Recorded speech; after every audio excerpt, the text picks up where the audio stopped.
नमस्कार दोस्तों, स्वागत करते हैं आपका अपने YouTube चैनल SMST ग्रुप में। दोस्तों, पिछली वीडियो में हमने देखा था वर्णमाला के अंतर्गत स्वर और व्यंजन एवं उनके प्रकारों के बारे में। दोस्तों, आज हम देखेंगे स्वर एवं व्यंजन को किस मुख के किस भाग से उच्चारित किया जाता है। दोस्तों, हम आज उच्चारण स्थानों के बारे में चर्चा करेंगे। दोस्तों, चलिए शुरू करते हैं। तो दोस्तों, सबसे पहले आप लिखिएगा 1, 2, 3, 4, 5 और 0। दोस्तों, आप एक गिनती लिख लीजिए। इससे क्या है, इससे आपको याद करने में बड़ी ही सहजता होगी। दोस्तों, 1, 2, 3, 4, 5 और 0। दोस्तों, 1 को हम डिनोट करेंगे कंठ से, कंठ। 2 का मतलब है तालु। 3 का मतलब है मूर्धा। 4 का मतलब कुछ नहीं है, दंत होता है 4 का मतलब, लेकिन दंत से कोई स्वर है वो उच्चारित नहीं किया जाता, इसलिए हम इसको खाली रखेंगे। 5 का मतलब है ओष्ठ, ओष्ठ। और 0 का मतलब क्या है, नासिका। और 1 + 2 का मतलब है कंठ तालु, कंठ तालु। और 1 + 5 का मतलब है कंठोष्ठ, कंठोष्ठ। दोस्तों, पूरे उच्चारण स्थान आपके इर्द गिर्द घूमेंगे। कैसे? ये सब इतना, ये सब हमारी क्या है, ये ट्रिक है। कोई भी यूट्यूब चैनल आपको नहीं बताएगा ये। दोस्तों, ये ट्रिक हमने खुद बनाई हुई है। इसमें क्या है, मैंने पहले डिनोट किया है गिनती को। गिनती कैसे, 1, 2, 3, 4, 5, 0 और उसके बाद 1 + 2, 1 + 5। दोस्तों, हम 1 को कहेंगे कंठ तालु मूर्धा दंत ओष्ठ, 5 तक ये हो गया। 0 का मतलब है नासिका, 1 + 2 का मतलब है कंठ तालु, 1 + 5 का मतलब है कंठोष्ठ। दोस्तों, हम एक और चीज़ याद रखेंगे कि हम 4 और 5 को भी डिनोट करेंगे। किससे? 4 + 5 क्या होता है, दंतोष्ठ, दंतोष्ठ। बस दोस्तों, आपको इतना ही लिखना है। आप इसका स्क्रीनशॉट लीजिए या फिर आप इसको अपनी नोटबुक में नोट कीजिए। ये आपको कहीं ना कहीं बहुत ही ज़्यादा हेल्प करने वाला है। चलिए दोस्तों, अब हम शुरू करते हैं उच्चारण स्थान। पहले देखेंगे हम स्वर, स्वर के उच्चारण स्थान के बारे में। अब दोस्तों, हम स्वर में क्या करेंगे, सबसे पहले हम गिनती लिखेंगे। 1, 2, 3, 4, 5, 1 + 2, 1 + 2, 1 + 5, 1 + 5। इसके बाद दोस्तों 0, 0। दोस्तों, अब हम छोटा बड़ा गिनती से लिखेंगे।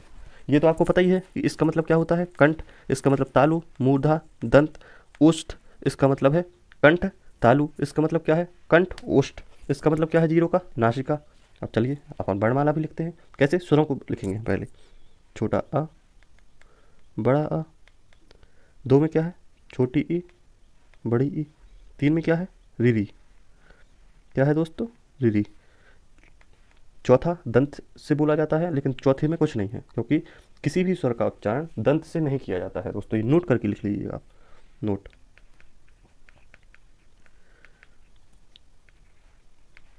किसी भी जो स्वर है, स्वर का उच्चारण स्थान, उच्चारण स्थान दंत नहीं होगा, दंत नहीं होगा। दोस्तों, ये क्वेश्चन पूछ सकता है आपको कि किसी भी स्वर का उच्चारण स्थान दंत नहीं होगा, तो पूछेगा दंत किसका उच्चारण स्थान नहीं होता है। पूछेगा स्वर, व्यंजन, ऊष्म व्यंजन या फिर आपके संयुक्त व्यंजन। तो दोस्तों, आपको बताना है कि स्वर, क्योंकि स्वरों, कोई भी स्वर का उच्चारण स्थान जो दंत है वो नहीं होता है।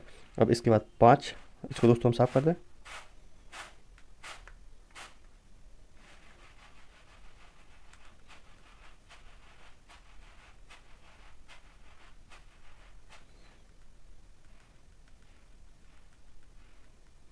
चलिए दोस्तों, अब शुरू करते हैं। 5, 5वें नंबर पे क्या होता है, 5 का उच्चारण स्थान क्या होता है, ओष्ठ होता है। तो ओष्ठ पे कौन सा वर्ण आएगा, उ, उ और बड़ा उ। अब 1 + 2 में क्या आएगा, यानी कंठ तालव्य, कंठ तालव्य में आएगा ए और ऐ। अब 1 + 5 में क्या आएगा, ओ और औ। दोस्तों, 0 में क्या आएगा, तो 0 में आएगा नासिका। नासिका में कौन सा वर्ण होगा, दोस्तों नासिका में होगा अंग, अंग। और दोस्तों, आहा आपका ऊपर पहुंच जाएगा, कहाँ पे, कंठ में। दोस्तों, ये हो गए आपके सारे स्वरों के उच्चारण स्थान, बस इसके अलावा कुछ नहीं है। आपका देख लीजिए, आपके पूरे स्वर हो गए। छोटा बड़ी, छोटा बड़ा, छोटी बड़ी, छोटा बड़ू, इसके बाद रीरी आता है। दोस्तों छोटा बड़ू के पहले आपको रीरी रखना है तीसरे स्थान पर, रीरी। इसके बाद उ, ए, ऐ, ओ, औ, अंग और आहा। हो गया दोस्तों आपका पूरा उच्चारण स्थान स्वरों का। अब दोस्तों हम देखेंगे व्यंजन वर्णों के उच्चारण स्थान के बारे में। दोस्तों अब हम देखेंगे व्यंजन वर्णों के उच्चारण स्थान के बारे में। दोस्तों व्यंजन वर्ण क्या है, मैंने आपको कल बताई था कि ये 5 वर्ग हैं। कौन कौन से? का, चा, टा, ता, पा। कौन कौन से? का, चा, टा, ता, पा। अब दोस्तों ये गिनती ही ऐसे चालू होती है, 1 2 3 4 5, 1 2। दोस्तों व्यंजन वर्ण 1 2 3 4 5, कल हमने आपको बताया था 1 2 3 4 5। दोस्तों जिस क्रम से लगे हैं इसी क्रम से इनका उच्चारण स्थान भी है। कैसे? जैसे का वर्ग है, हमने आपको बताई है कि 1 2 3 4 5 गिनती क्या को डिनोट करती है, तो हमने आपको बताया कि 1 2 3 4 5। ये क्या है? कंठ। ये है तालु। ये है मूर्धा। ये है दंत। ये है ओष्ठ। दोस्तों कंठ, तालु, मूर्धा, दंत, ओष्ठ। का वर्ग का उच्चारण स्थान कंठ से होता है। चा वर्ग का उच्चारण स्थान तालु होता है। टा वर्ग का उच्चारण स्थान मूर्धा होता है। टा वर्ग का उच्चारण स्थान दंत होता है। इसके बाद पा वर्ग का उच्चारण स्थान ओष्ठ होता है। का, चा, टा, ता, पा। 1 2 3 4 5, कंठ तालु मूर्धा दंत ओष्ठ। कंठ तालु मूर्धा दंत ओष्ठ। कंठ तालु मूर्धा दंत ओष्ठ। कंठ तालु मूर्धा दंत ओष्ठ। कंठ तालु मूर्धा दंत ओष्ठ। कंठ तालु मूर्धा दंत ओष्ठ। कंठ तालु मूर्धा दंत ओष्ठ। कंठ तालु मूर्धा दंत ओष्ठ। कंठ तालु मूर्धा दंत ओष्ठ। कंठ तालु मूर्धा दंत ओष्ठ। कैसे? कंठ तालु मूर्धा दंत ओष्ठ। दोस्तों व्यंजन वर्ण के जो पहले स्पर्श व्यंजन है, स्पर्श व्यंजनों का आपने उच्चारण स्थान देख लिया है, काबर, कंठ, तालु, मूर्धा, दंत, ओष्ठ। इसके बाद दोस्तों हम इसी के साथ देख लेंगे अल्पप्राण और महाप्राण और अघोष और सघोष को, क्योंकि घोषत्व के आधार पर व्यंजन वर्णों को 2 भागों में विभक्त किया गया है, घोष और अघोष। दोस्तों जो अल्पप्राण और महाप्राण के आधार पर, यानी प्राण की मान प्राण या वायु के आधार पर जो व्यंजन वर्णों को 2 भागों में डिवाइड किया गया है। कौन कौन? अल्पप्राण और महाप्राण। अल्पप्राण और महाप्राण। दोस्तों हम देखेंगे कि हमने ये तो देख लिया कि ये किस वर्ग का कौन सा उच्चारण स्थान है। अब दोस्तों हम देखेंगे कि का वर्ग है, तो हम पहले लिखेंगे अघोष, अघोष फिर घोष, घोष, घोष, अघोष, अघोष, घोष, घोष, घोष। यानी जो व्यंजन वर्ण है इसमें जो वर्ग है, वर्ग को हमने लिख दिया का, खा, गा, घा, अंगा। तो जो का और खा है, का और खा, चा और छा, टा और ठा, ता और था, पा और फा। दोस्तों ये क्या है? ये अघोष हैं। कैसे हैं? अघोष हैं। और दोस्तों गा, घा, अंगा, जा, झा, इया, डा, ढा, णा, दा, धा, ना, वा, भा, मा। ये क्या है? ये घोष हैं। दोस्तों ये क्या है? ये अघोष हैं। ये क्या है? दोस्तों ये क्या है? ये अघोष हैं। और ये क्या है? ये घोष हैं। दोस्तों जो काखा, चाछा, टाठा, ताथा और पाफा, ये क्या है? ये अघोष हैं और ये घोष हैं। दोस्तों याद कैसे करेंगे? तो दोस्तों जो पहले जैसे हमने पढ़ा है 1 2 3 4 5, प्रत्येक वर्ण में 5 वर्ण होते हैं प्रत्येक वर्ग में। तो दोस्तों जो पहले और दूसरे होंगे ये क्या होंगे? ये अघोष होंगे। दूसरे, तीसरे, चौथे ये क्या होंगे? ये घोष होंगे। अब दोस्तों अल्पप्राण महाप्राण का देखेंगे, तो अल्पप्राण महाप्राण है, पहले हमने अघोष से शुरू किया तो हम अल्पप्राण, आ यानी अल्पप्राण, ये अल्पप्राण, ये महाप्राण, ये अल्पप्राण, ये महाप्राण, ये अल्पप्राण। दोस्तों जैसे जैसे दोस्तों 1 2 3 4 5। दोस्तों ये तो आपको पता चल गया कि कंठ, तालु, मूर्धा, दंत, ओष्ठ, ये 5 वर्गों के 5 उच्चारण स्थान हो गए। अब दोस्तों इसमें भी कितने वर्ण हैं? 5 हैं। 1 2 3 4 5, 1 2 3 4 5। अब दोस्तों 1 2 3 4 5 ये हो गए। अब दोस्तों जो पहला और दूसरा है, पहला और दूसरा, ये क्या है? ये अघोष है। कैसा है? अघोष है। दोस्तों ये कैसे हैं? 3 4 और 5, ये क्या है? ये घोष है। दोस्तों ये अघोष हो गए, ये घोष हो गए। अब दोस्तों हम देखेंगे कि जो 1 2 3 4 5, अब दोस्तों इसमें जो पहला, तीसरा और पांचवा, ये क्या हो जाएगा? अल्पप्राण। और दूसरा और चौथा क्या हो जाएगा? महाप्राण। महाप्राण। तो दोस्तों हमने आपको बताया उच्चारण स्थानों के बारे में। इसके बाद हमने इसी के साथ साथ आपको बता दिया घोष के आधार पर और अघोष के आधार पर। इसके बाद अल्पप्राण और महाप्राण मैंने आपको बताए।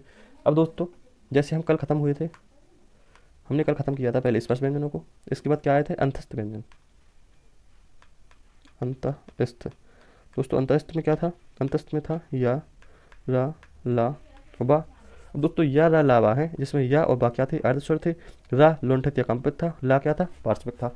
अब दोस्तों इसकी गिनती को हम डिनोट करेंगे 2 4 डैश 4 डैश 4 प्लस 5। दोस्तों कैसे, दो को किससे डिनोट किया जाता था, कंठ तालु, तालु से।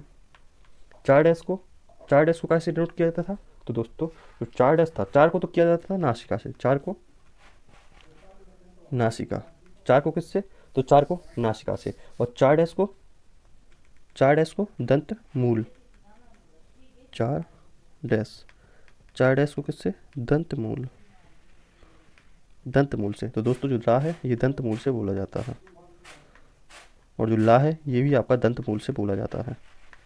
और 4 प्लस 5 दोस्तों हमने आपको बताया था कि 4 का मतलब है दंत। 4 का मतलब क्या है, 4 का मतलब है दंत, 4 है दंत, 5 क्या है, 5 है ओष्ठ। दोस्तों 4 प्लस 5 मिला के दंतोष्ठ, दंतोष्ठ। चलिए दोस्तों अंतस्थ व्यंजन निपट गए। अच्छा घोषाघोष के आधार पर इनको देख लें, बिल्कुल देख लें।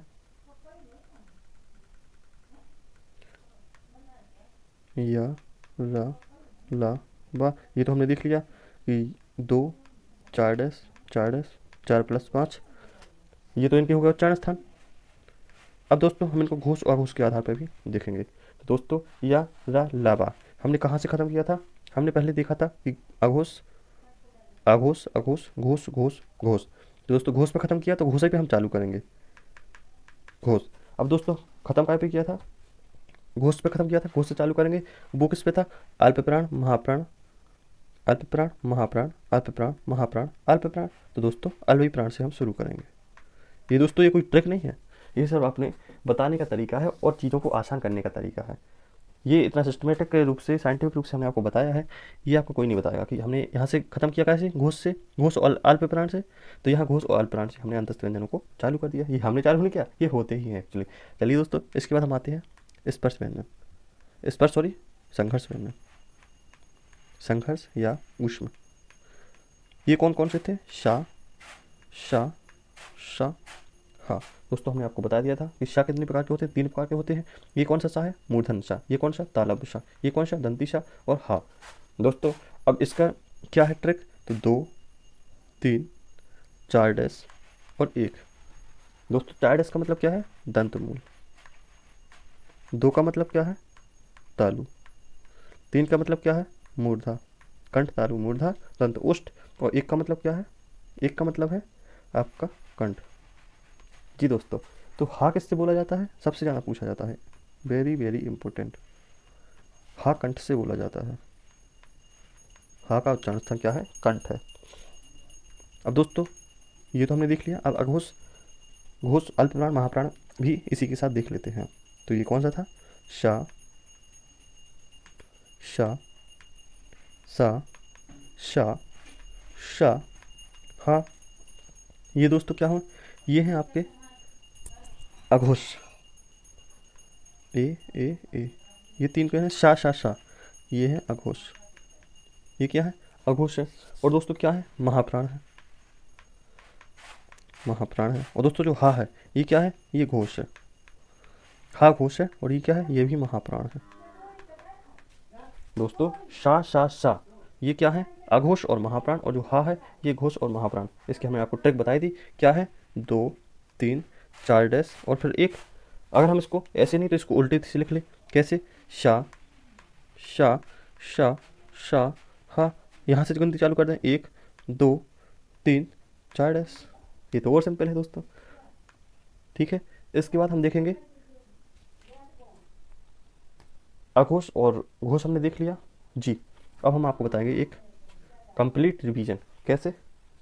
दोस्तों जो संयुक्त व्यंजन होते हैं, संयुक्त व्यंजन, इनको घोषत्व के आधार पर और इनको प्राण या वायु के आधार पर इनको नहीं बांटा गया है संयुक्त व्यंजन को, ठीक है दोस्तों। अब हम एक रिवीजन करते हैं, कंप्लीट रिवीजन कैसे, चलिए हम आपको बताते हैं। हमने दोस्तों पहले देखा स्वर, क्या देखे, स्वर। स्वर की हमने ट्रिक क्या बताई थी आपको, पहले तो वो याद हो गया आपको, 1 2 3 4 5 और 0 1+2, 1+5 और जीरो, जीरो तो हमने बता ही दिया, जीरो, 4 डैश और आपका 4+5, बस दोस्तों, इससे आगे कुछ नहीं। कंठ तालु मूर्धा दंत ओष्ठ, इसका मतलब है जीरो का मतलब नासिका, ये कंठ तालब, ये कंठोष्ठ, ये है आपका दंतमूल, दंतमूल, और ये है आपका क्या, दंतोष्ठ, दंतोष्ठ। ठीक है दोस्तों, अब हम बात करेंगे, पहले हमने आपको स्वरों को बताया, स्वरों को बताया, स्वर में क्या ट्रिक थी, 1 2 3 4 5 तक गिनती लिखो, इसके बाद फिर क्या लिखो, 1+2, 1+5 और जीरो। लीजिए दोस्तों, आपके स्वरों के उच्चारण स्थान निपट गए। कैसे, कंठ तालु मूर्धा दंत, इससे कोई उच्चारण नहीं होता, ओष्ठ, कंठ तालब, इसके बाद कंठ ओष्ठ, इसके बाद जीरो, नासिका, आ आ आ ई री री। चलिए दोस्तों लिख देते हैं जिससे आपको सहजता हो, रिवीजन में हो जाए, आ ई री री, उ ए ऐ, ओ आओ, ओ अंग, ओ अहा, इसमें आ जाएगा। चलिए दोस्तों, सुनना पड़ गए। इसके बाद हम आते हैं व्यंजन के बारे में, व्यंजन के बारे में देखेंगे। तो व्यंजन हमने पहले देखे, स्पर्श, स्पर्श व्यंजन, स्पर्श व्यंजन कौन कौन से थे, तो हमने देखे 1 2 3 4 5, ये क्या है, ये 5 वर्ग हैं, जिनका उच्चारण स्थान भी वही है, क्या, कंठ तालु मूर्धा दंत ओष्ठ। इसके बाद, इसके बाद हम देखेंगे अंतस्थ व्यंजन को, अंतस्थ, अंतस्थ व्यंजन को, अंतस्थ व्यंजन कौन से थे, या, रा, ला, वाह, वो तो हमने पढ़ लिया था, 1 2 3 4 5, ये स्पर्श व्यंजनों का है। अंतस्थ का क्या था, 2, 4 डैश, 4 डैश, 4+5। इसके बाद ऊष्म, ऊष्म का क्या था, शा, शा, शा, हा, इसका क्या था, 1 2 3 4 डैश।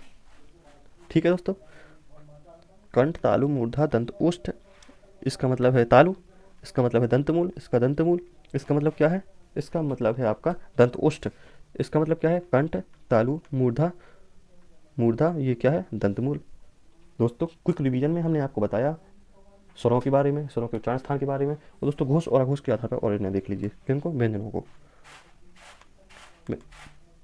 घोष के आधार पर और आपके प्राण या वायु के आधार पर। दोस्तों हमने आपको बताया था 1 2 3 4 5, इसमें दोस्तों कितने वर्ण थे, 1 2 3 4 5। दोस्तों पहला और दूसरा क्या था, अघोष था, अघोष अघोष अघोष अघोष, घोष घोष घोष, अल्पप्राण महाप्राण, अल्पप्राण महाप्राण, अल्पप्राण। अब दोस्तों ये क्या है, घोष, और किस पे खत्म हुआ, अल्प प्राण पर। तो दोस्तों जो आगे चालू होगा, क्या चालू होगा, तो दोस्तों आगे क्या चालू होगा, अंतस्थ, या, रा, ला और बा, ये भी दोस्तों क्या होंगे, घोष और अल्प प्राण। और दोस्तों जो सा सा सा है क्या, शा, शा, शा, हा, ये कैसे हैं, तो दोस्तों सा सा सा ये तो हैं आपके अघोष, कैसे हैं, शा, शा, शा, हा, शा शा शा, ये हैं आपके अघोष, और कैसे, महाप्राण। और ये हा क्या है, हा अकेला घोष है, और ये क्या है, ये भी महाप्राण है, क्या है, महाप्राण है। दोस्तों हा का उच्चारण स्थान इंपॉर्टेंट है, ये जरूर याद रखिएगा कि हा को किससे, कंठ से बोला जाता है, हा को कंठ से बोला जाता है। दोस्तों ये तो एक आपको हमने संपूर्ण बता दिया कि ऐसे ऐसे इस वर्ण का उच्चारण स्थान ये होता है। दोस्तों हम इसके बाद हम क्वेश्चन सीरीज लेके आएंगे जिसमें आपको पूर्णतः क्लियर हो जाएगा किस वर्ण का उच्चारण स्थान क्या होता है। चलिए दोस्तों, आशा करते हैं कि आज की वीडियो आपको अवश्य पसंद आई होगी। दोस्तों अगर कहीं आप जुड़े हुए हैं तो आप SMST ग्रुप में जुड़े हुए हैं। दोस्तों थैंक्स फॉर वॉचिंग,